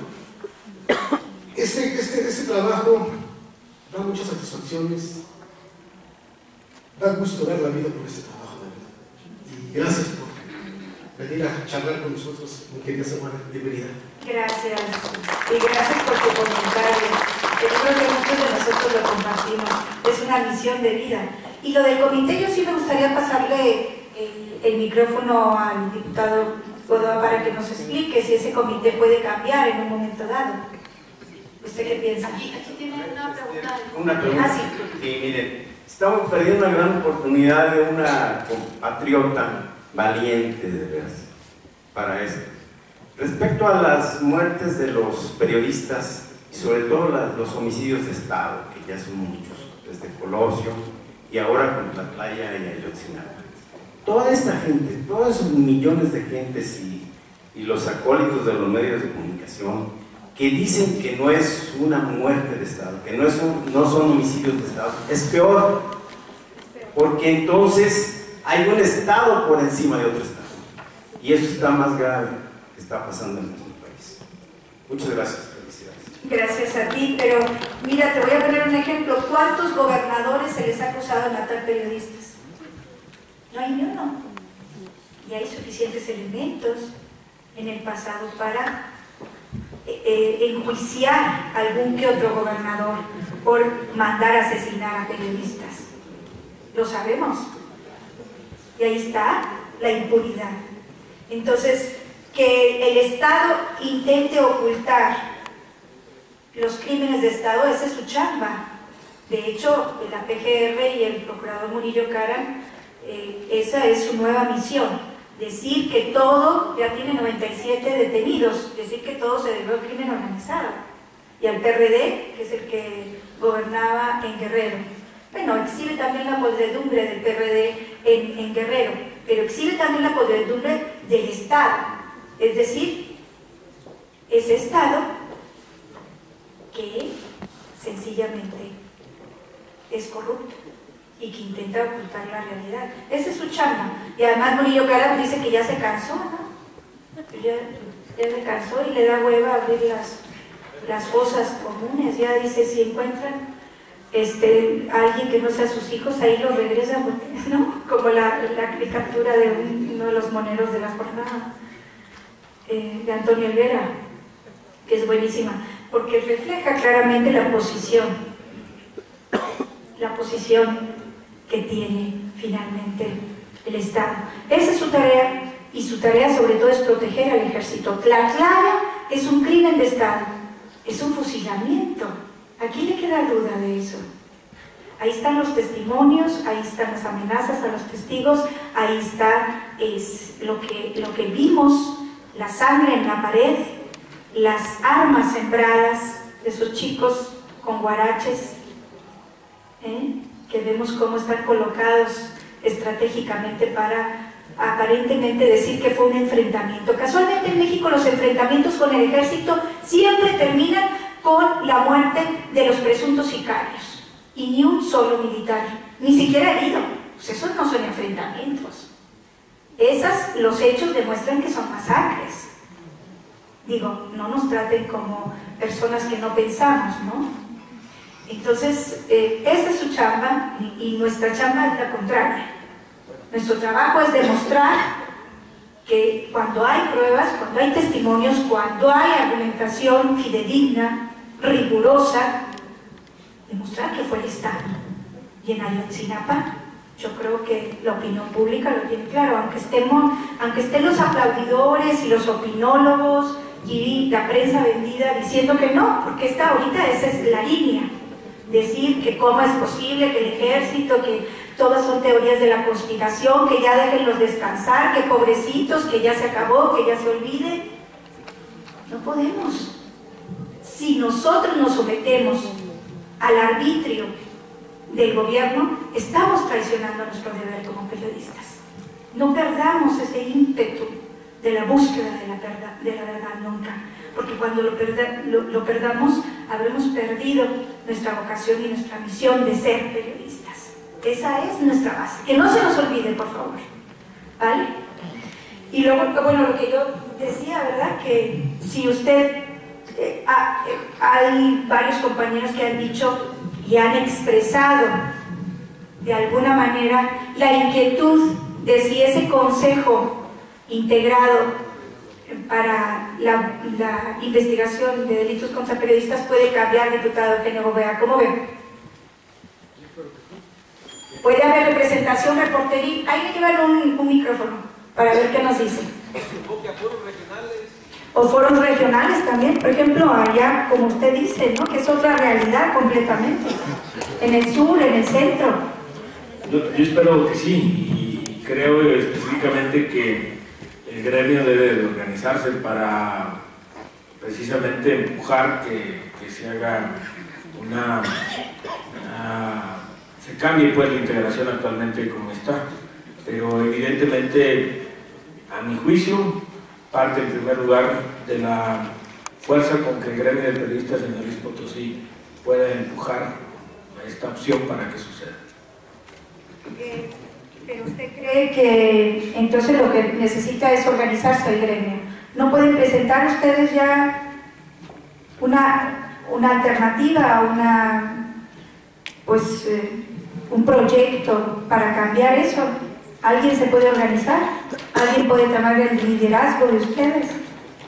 Yo creo que sería importante lo que dice el compañero que viene de provincia, crear foros regionales, ¿no le parece, diputado? Porque es muy distinto en un sitio y en otro. Sí. A ver, ¿de qué se ríe, compañero? Es rancho. Somos un grupo del municipio de Río Verde, ¿no? Propiamente no rancho. Oiga, yo también. Pero la propuesta sería, ¿por qué no difundir previamente el contenido de la ley? Porque yo creo que muchos la desconocemos en sí, que se reparte la ley, que la analicemos en las diferentes zonas del Estado y posiblemente convocar a foros donde todos los periodistas sean citados en forma conjunta con los diputados, hacer propuestas sobre posibles reformas y de esta manera actualizar o reformar la ley existente. No sé, quedaría ahí como alguna propuesta. Gracias. No, sí te escuché, pero yo estoy a la orden, digo, yo digo que... Yo creo que en lo que respecta a Río Verde no todos conocemos la integridad de la ley, ¿verdad? Entonces, ¿por qué no analizarla y después convocar a foros para hacer propuestas y análisis?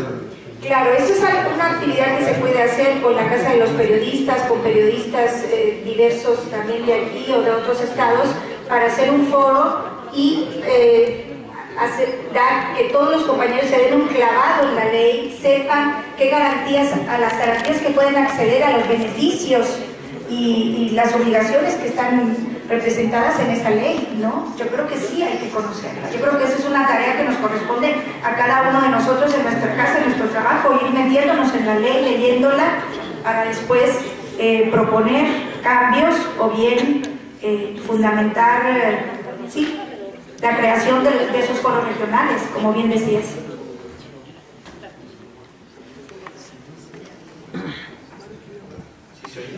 Sí.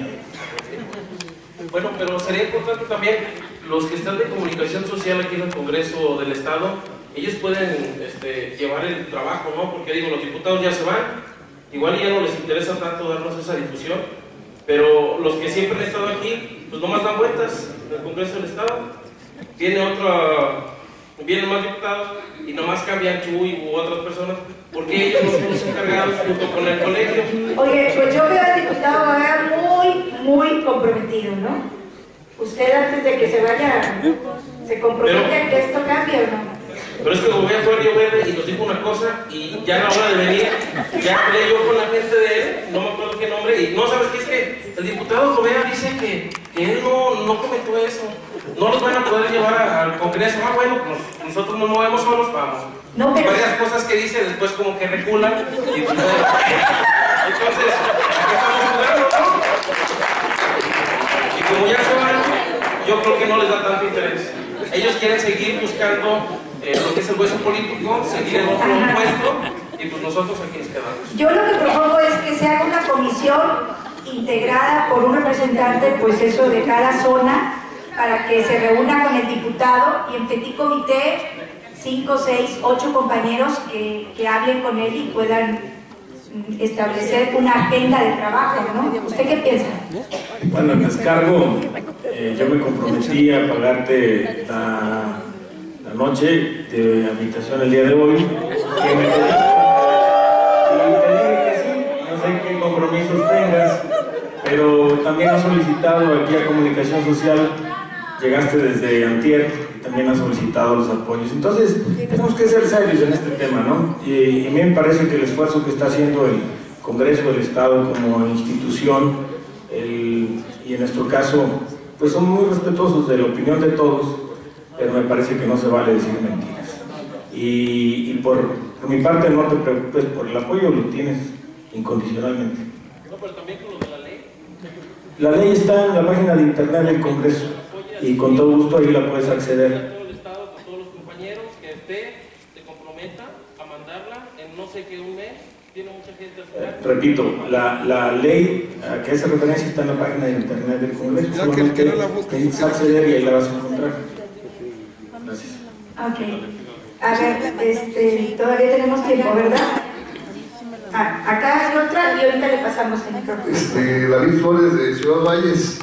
Lo que pasa es que estamos organizados por periodistas, pero en diferentes agrupaciones de cada zona.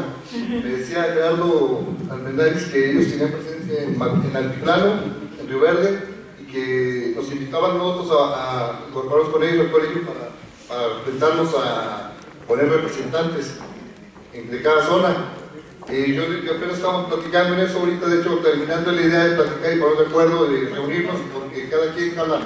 En cada zona hay una agrupación de periodistas, claro, pero no estamos unidos. Qué bueno, compañeros, porque eso es lo que nos va a salvar, las redes de solidaridad, las redes organizativas entre nosotros, es lo único, Qué bueno que... Sí, allá Huasteca es Huasteca Norte, Huasteca Sur, allá había que incluir un compañero de Tamaulipas, que no vino hoy nadie. Ajá. Bueno, pues con mucho éxito, ojalá que les vaya bien. Sí, compañero. ¿Quién estaba por acá? Si le pasa, sí. Si le pasa el micrófono. Gracias. Bueno, una de las cosas más importantes. El paso y va a venir la posibilidad de que ustedes sigan haciendo. No se les olvide, esto no es el gobierno, es el Estado. Y los representantes del pueblo son los diputados. Y una de sus responsabilidades, de sus obligaciones, es legislar para el beneficio de los ciudadanos, y los periodistas antes que nada somos ciudadanos. Entonces yo creo que eso nos conviene a todos, ¿no? Y tenemos que crear mecanismos de protección entre nosotros, pero también mecanismos de protección desde el Estado cuando hay este tipo de apertura y esta iniciativa con proyectos concretos. Nada más y muchas gracias, compañeros. Les paso el... Sí, unas palabras por el presidente de la directiva, el doctor Crisógono Sánchez. Pues nada más agradecerle mucho a nuestra compañera San Juana, que hizo una exposición muy interesante de datos que conocemos y que saltan a la vista, pero también reconocer la presencia de todas y todos ustedes, compañeros que ejercen el periodismo en el Estado. Y qué bueno que este acercamiento se dé de esta manera, porque es importantísimo que todos estemos actualizados en lo que acontece a nivel nacional e internacionalmente, no nada más enfrascarnos en lo que pasa en San Luis Potosí. Yo los invito a que trabajemos juntos. Aquí se dice que somos representantes del pueblo, es cierto, el pueblo nos eligió, al pueblo tenemos que cumplirles.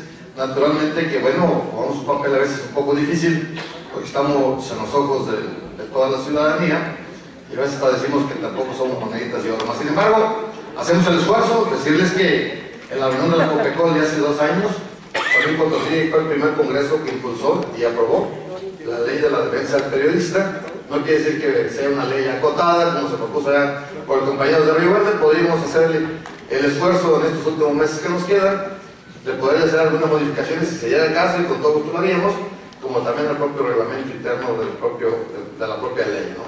Nos reiteramos esfuerzos como siempre. Quiero decirle, licenciada, que nosotros el Poder Legislativo siempre ha sido muy respetuoso de todos los profesionales de la comunicación, y siempre lo hemos dicho, ya no como un cuarto poder, sino como un primer poder en el país, ¿no? En ese sentido, nuestro respeto, nuestro reconocimiento a todos ellos, que son unos verdaderos profesionales que naturalmente están manejando la noticia veraz, la noticia de manera transparente. Y hoy qué bueno que están aquí, y qué bueno que vino usted, está en su casa, nuestro reconocimiento, y naturalmente a nombre de esta 60ª legislatura le vamos a entregar un presente para que lo lleve usted en su corazón y se acuerde mucho de los 27 diputados de esta legislatura.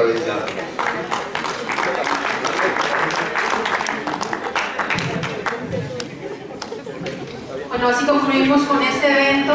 Les recordamos a los compañeros que vienen del interior no salir del recinto. Aquí abajo en el vestíbulo hay café, galletas para quien guste. Nada más que los del interior no salgan para poder organizarnos para el ingreso. Muchas gracias. Me le dio una. Los oficialistas.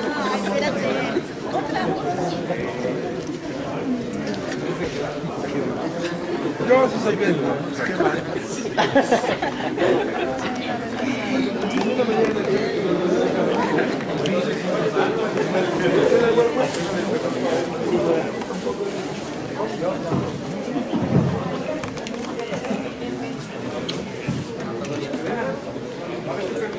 ¿Está bien?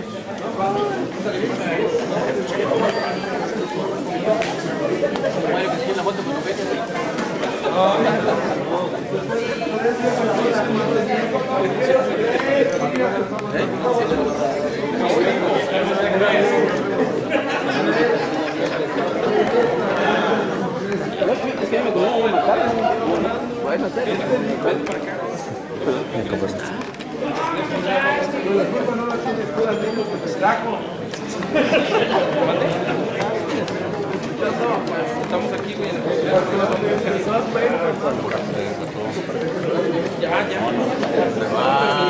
Ay, no. Vamos con la revolución. Está muy bonito. Hola, Graciela.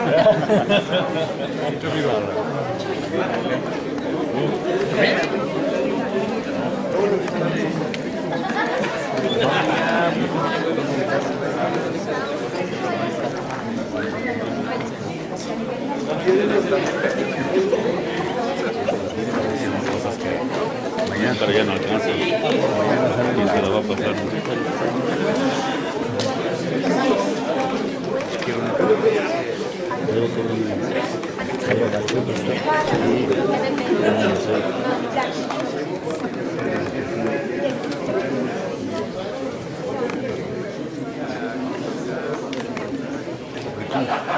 Te respondió así de...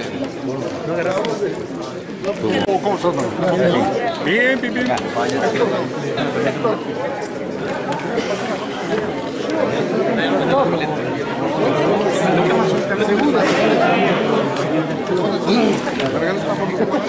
Sí, corazón.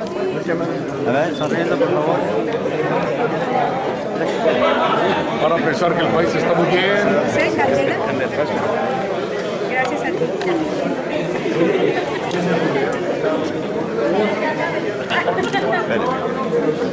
Ahí voy.